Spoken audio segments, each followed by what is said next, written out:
everyone, welcome back to our YouTube channel, Becoming a ROS Developer. I'm Desire, and today we have got Matthew, who has just completed the course C++ Basics. And first of all, we'll begin by seeing a demonstration of his code base running on the real robot, as this is C++ for robotics. And then after that, we'll get to ask him a couple of questions to really get to understand what he did, why he had to do it that way. Alright, so without further ado, I'll now hand over the platform to him so he can begin his presentation. Alright, thanks. Go ahead. Cool. Yeah. First and foremost, real robot web shell that my code runs through. First of all, I'm going to demonstrate the non-class version of my code.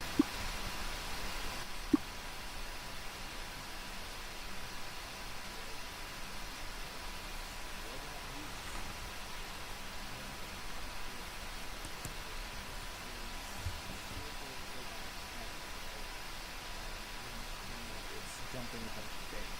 So, like linear velocities, points, every standard distance that the LiDAR picks up on, that sort of thing.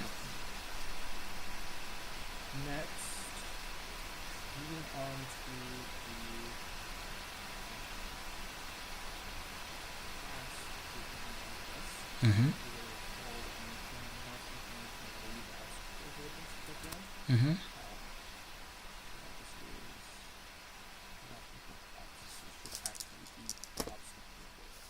class as the name suggests, the goal of it is to get the robot around without bumping into things. Okay, hold on, I'm going to stop it right there because he's not starting to face the right direction to begin with, and I don't want to bump into any more signs than it has to.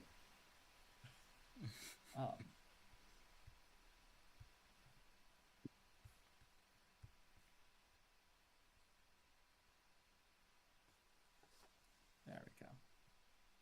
That should be a little better. I would once again re-emphasize the keyword in the obstacle avoidance is naive. So it's a little rough. But I've gotten it working in simulation. I've got it working here, so all's well. As you can see, it's trying not to run itself into a wall.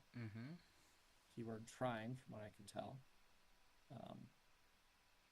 But this is just part of the nature, as I understand, of working with a real robot and a simulated robot, in that they control slightly different.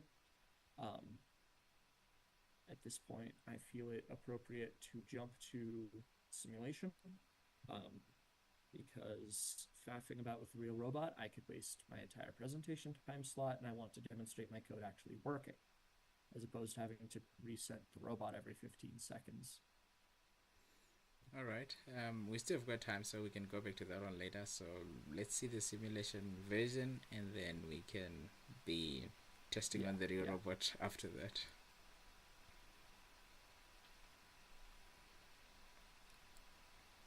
The good thing is that it at least avoids the wall in the first instance, which is okay. Yeah. It does show that there is some form of processing that's going on. So since it's naive, as you said. Yeah. So here I am.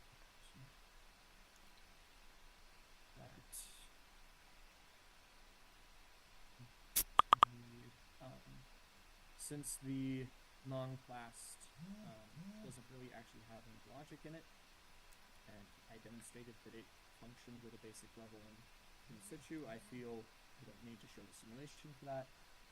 So I will just be demonstrating the classed version as soon as Gazebo and RViz. Gazebo and RViz should be spawning in a second.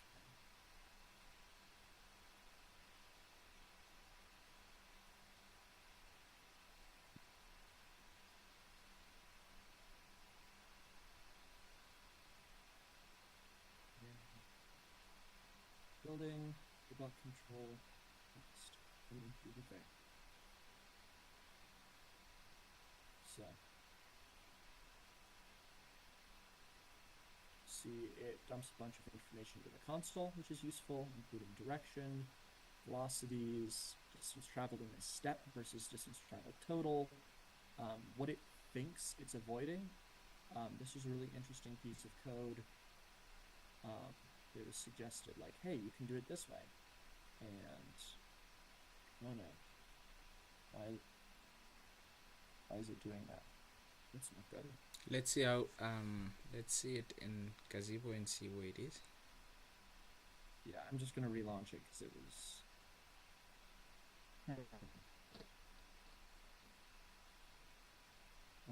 you said you wanted to see Gazebo. Here's Gazebo. Actually, I'll just move it to where it is.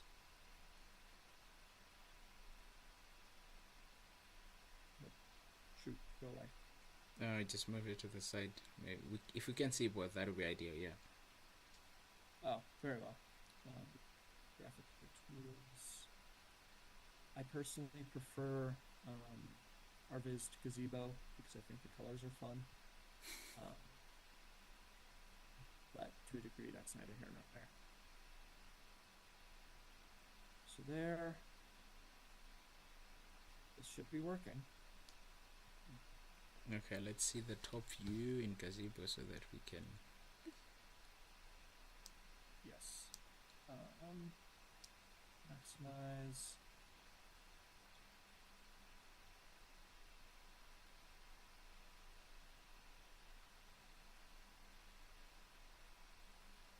If you'll notice, the robot is performing basic obstacle avoidance.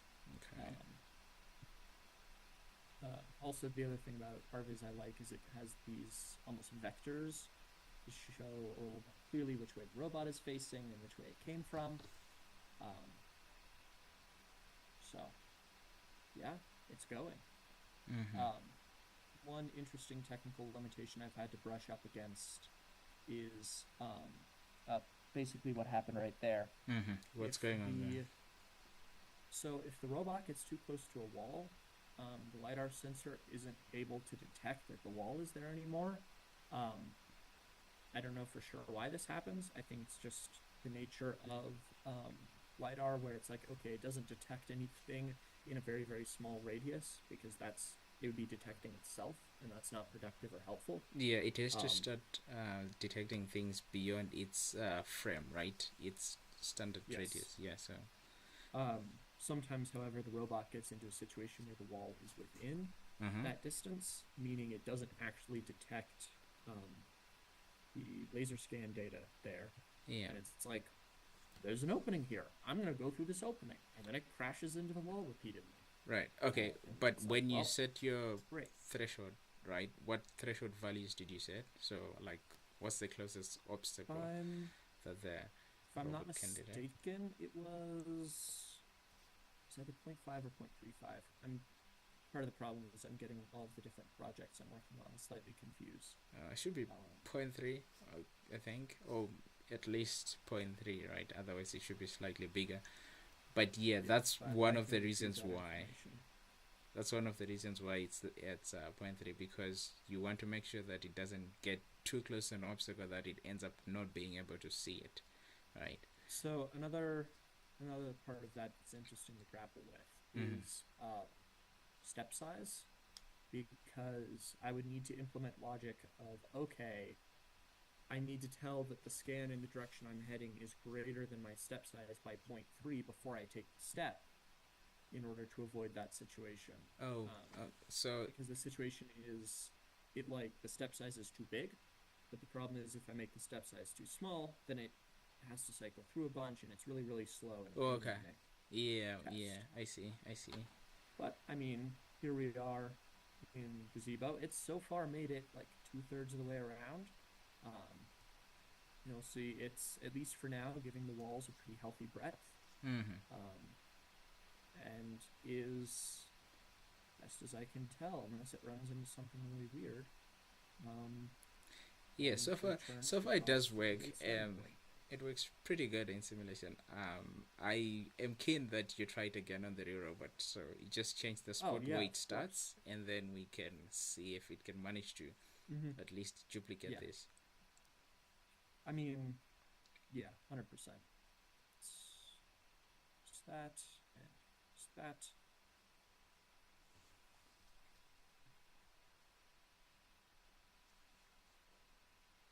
Sure. Leave this zoom tab so it's not right. Turn it on. Stick you in the corner.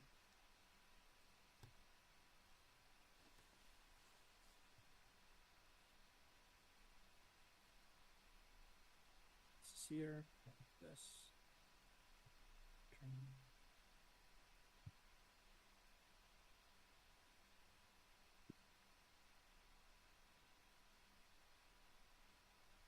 Okay, cool. I guess I can shrink the terminal.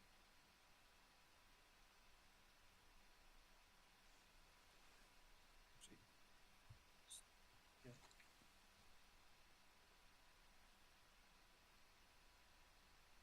Oh, wait, shoot. It is so stuck against a wall. Yeah, I was gonna say if you can move it out first and then change the There we corner. go. So That try should move it to be, the. I mean, in theory, that should be an acceptable position because it's not stuck Sure, let's go. immediately. Let's So, let's go for it then. indeed.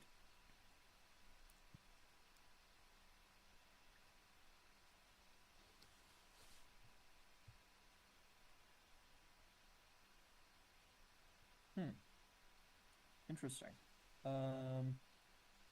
Why Currently does avoiding it none. constantly want to go there? Okay. That's a behavior I have not experienced. Um, Let's try putting it in a spot more. Come on, turn. Ah, shoot.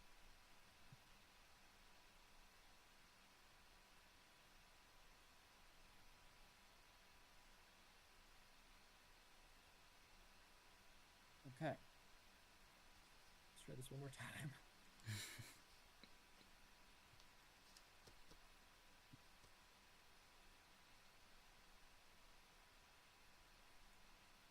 Oh, gosh darn it. oops. Now it has gotten itself tripped up on that sign Yeah, the and difficult is to running into detect that. ones. Okay. Shoot. Control C. I'm just gonna have to.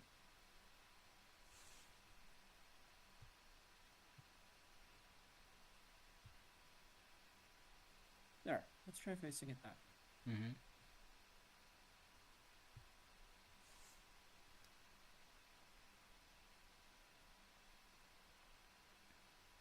So as you'll see, it's optimized It for, seems to prefer to turn yeah.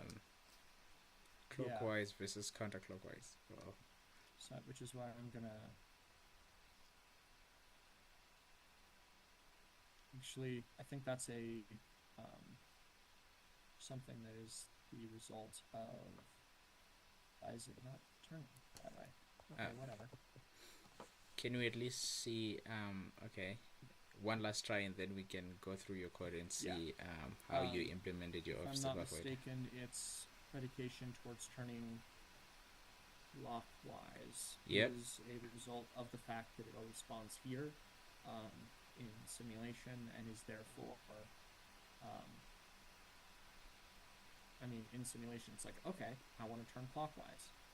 Okay, so if you developed in simulation and it always spawns in that spot, then it should have worked. I think in the Yeah, direction that it used there to. we go. Okay. See, we're good.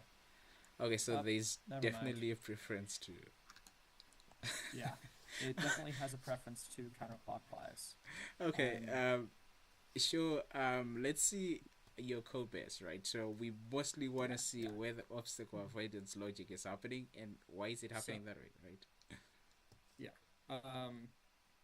Basically, all of this stuff. Actually, no, let me go to class, not no class. We built a class. It has Python basics, constructor, destructor, a bunch of functions for like getting information. I decided to put movement functions into their own functions just so it was easier to call in my obstacle avoidance logic. We have timed versions, distance versions, angle versions, the like.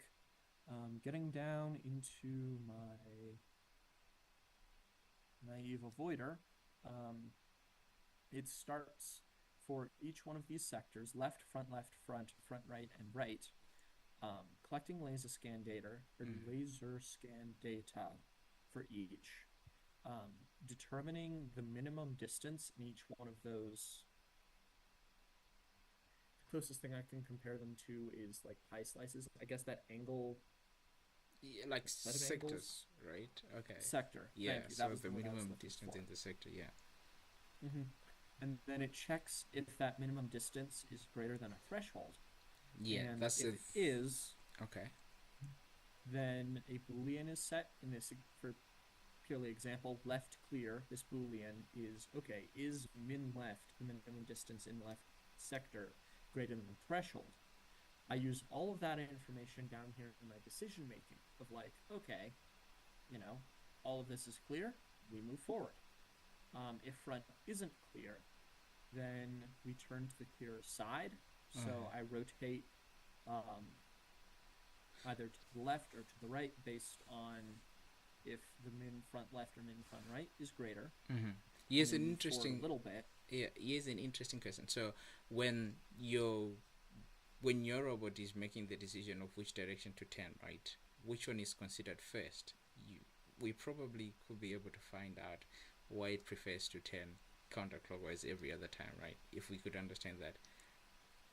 Um it So, um, if I understand correctly, it's based partly on the order in which these appear in the if yeah, else statement yes, exactly. chain. That's where I'm going. Yeah. Um, in that, it's, if front left blocked, veer right shows up before, left, and this check, um, actually, I don't think this check would have anything to do with it because it's just saying extract the minimum if front isn't clear and go based on that, which isn't really what was happening.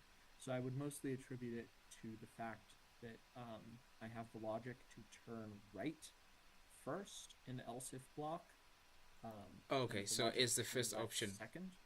Okay. Yeah.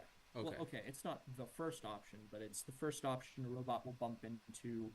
Um, Once the front is blocked. so, yeah. Okay. All right. Okay. Um, and then from there, I also just put an else with a stop in there, just an edge case. I've never actually had that go off, but I thought it would be useful to have just in case. Yeah, but isn't it this was supposed to execute whenever it realizes that I'm too close to an obstacle, right? Instead of crashing, because I thought that's the point of having a safety measure there, like that one. So once again, it crashing into things, as I understand it, is resultant of the large step size. I played Okay. around with that a little bit, All right. and I did find that for a really small step size, it didn't crash into things hardly ever, but it took like A lot of 10 time. minutes. It took a lot of time to get anywhere Okay. because, it spent so much time just recycling and recycling and recycling Oh, and okay. running through this loop over and over and over again Yeah. and just moving this much. Okay. All Um, right. so that was a balancing act I had to balance, and that's a choice I made as a developer. Yes. Um, that's something that I feel would need to be a little better tailored to a specific application or something. Yeah. Um, so, Yeah, it's understandable because that's the whole point. That's why I was asking these questions, right? I wanted to know, okay, what could you have done, right? Or did you at least figure out what the cause of that mhm. of those intermittent crashes were, right? And you have said it that it's mostly that, which means you basically knew what the problem was, but you tried to get it to execute as fast as possible, but at the same time trying to avoid obstacles. So that's good. That's Yeah, good because it's a naive obstacle avoider. We mustn't run away from that, but it's good to know what is it that makes it crash and what is it that it does right. yeah. No, it's a problem I've run into with a lot of my other coursework on the construct of how do I balance the fact that I need to take really small steps to avoid the Mm-hmm. robot crashing into something Mm-hmm. with the fact that I don't want a single test execution to take 15 minutes. Right. Okay. Um, so All right. All right. Do you have any other beats you wanna show? um, I'm actually really happy with how this track direction function turned out. Um, I extract the yaw and then just do a bunch of else ifs. Mm-hmm. Um, I don't know. I thought it was a neat functionality breaking it up into because you have like north by northeast, north east by east, or no, north by northeast, north by east. Okay, so that's a lot of Yeah, it's a lot, yeah. but I'm happy with how it turned out. It's fun. So why did you? Can you tell me why you increased the number to that much? Why did you not just take So the this is per the specifications provided in the instructions. uh-huh. It said that I needed to have this much, so I'm like, well, You could have I guess that I'm putting that much. much in there. Okay, yeah, that shows that you actually did go through the whole detail, right? So, because Mm-hmm. normally you would want to cut it short, right? You would want to have like 8 only and not 16, or depending on the I sectors mean, that you're considering. I had six or I had eight to begin with because I thought that's what the instructions were saying, but I went back and looked at them like, wait a minute, that doesn't make sense with only eight. How did it go with Um, 8? um, everything was functional. I just had about each one of the sectors was about double the number of angles Mm-hmm. or the amount of angle. You know what I mean? Yeah, It was yeah, about yeah, yeah. double as wide. The sector will be And bigger. then yeah, yeah, Mm-hmm. and it worked, but it wasn't per the instructions. So I put 16 in there because that's what the instructions said to do. Correct, correct. All right. So, wonderful. Thank you so much. The we I would probably want to ask you a couple of like C++ generics, but it should be more project specific, right? So I'm just gonna say, based on your project on this basic obstacle avoider, what would you consider to be your preferable method, the class version or the non-class version, and why? So for very simple programs like this one, Mm-hmm. um, there is some beauty to non-classed because you can just crank it out in like Yeah, an hour. It's quick and easy. You don't need to do all this overhead. right. And there's no Um, inheritance, right? So, yeah, you don't need to worry about anything. yeah. But if I was to take this naive obstacle avoider and make it more complicated, put a bigger algorithm in there, interface with ROS directly, as opposed to through the robot Yes. interface thing provided to me for this lesson, I definitely want it classed Mm-hmm. because I'm worried I'd run into a lot of issues with like unique variables, Right. inheritance stuff. My code would just get messy. It would be a Encapsulate. pain. So yeah, encapsulation, right? You can encapsulate data Mm-hmm, mm-hmm. with the functions that work on that data. Yeah.